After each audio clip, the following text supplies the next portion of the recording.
Yo, what's up mga kabirds? At dito sa bahay ngayon, ano? Ang lakas ng ulan dito mga kabirds, grabe. So meron akong ginawa doon kaganina sa may kalsada doon mga kabirds, oh, na hinukay ko ng gilid sa may kalsada, gawa nga nung nag-i-stack yung tubig dito mga kabirds.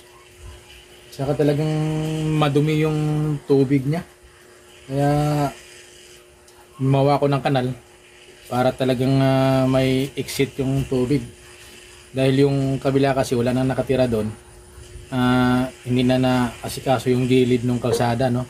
So tingnan natin mga kabirds yung tubig ng kalsada, ang dumi. Kaya mahirap lalo pagka nakamotor ka, tumatalsik dito mga kabirds yung tubig. Tapos yung mga tinwheeler pa na dumadaan dito ang bibilis. Kaya talagang hindi ko nakuha na ng video kaganina nung paghukay ko, gawa nga nung nalubat mga kabirds. Naglubat yung camera natin. Kaya titingnan natin ngayon. Kaya lang maraming tubig mga kabirds. So punta na natin, no? Dito lang ako dahil medyo maulan pa. Grabe mga kabirds, Kaya so malabo talaga yung tubig. Kaya punta natin mga kabirds. Let's go. Isang among duha ka bugoy mga kabirds, oh. Yeah. Yung tago na dito sa loob, gawa nga nung napakalakas nung ulan. Ano, gutom na? Pangalan nito mga kabirds si Abo at si Putik. Putik. Wow! Yeah. Natago na yan mga kabirds, sinasabi ko sa inyo. Yan, wala na kasi nakatira dyan sa tapat na yan. Kaya talagang malalim na yun, oh. Yan. Lalim na ng tubig mga kabirds. Kaya pagka talagang malalaking talaking dumadaan dyan, talagang maabot dito yung talsik ng tubig. Ay, kung mapapansin nyo mga kabirds, ayan sa tapat na yun, oh. Ayan, oh. Yan ang ginawa ko kanina mga kabirds. Kaya lang nagluma tayo, eh. No. Pagka tingin ko sa camera, wala na, no? Wala na yung ating video, naglubat na pala. Ayan. So unti-unti na siyang dumadaloy, no, yung tubig, no. Wow! Ayan, no. Grabe.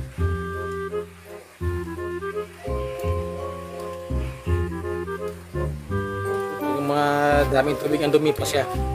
Yung mga dumadaan mga kabirds, oh, yung umiiwas dahil nga labo ang tubig. Ayan.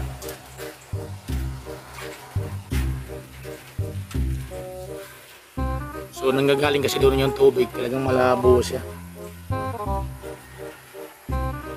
Yan, so unti-unti na nababawasan yung tubig, no? Hindi kagaya nung mga nakaraan na talagang ang lalim mga kabirds, eh.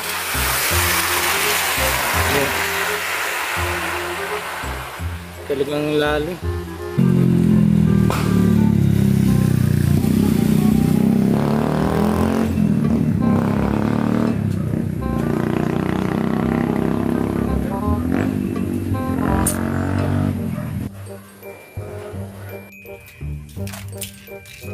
Yung dalawang makulit mga kabirds, oh.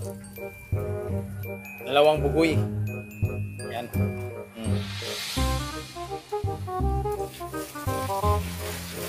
Marias yan mga kabirds, lalaki. Yan, nagkukulit, oh. Ayan ang ginagawa nila. Abo. Oh, ayaw ng sinilas.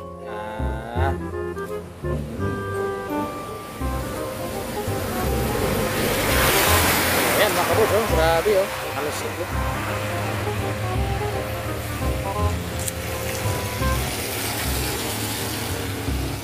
A few moments later. So ayun nga mga kabirds, no. Talagang nakakatulong tayo doon sa mga dumadaan, no. Shoutout sa mga dumadaan dito, no. Talagang makakabawas na yung tubig. May sariling exit na siya. So bantay tayo ngayon dito sa tindahan dahil busy si Ismi, no? May ginagawa. Kaya dito muna ako ngayon. So yan mga kabirds, no? Maraming pong salamat sa lahat ng nakapanood na mga video.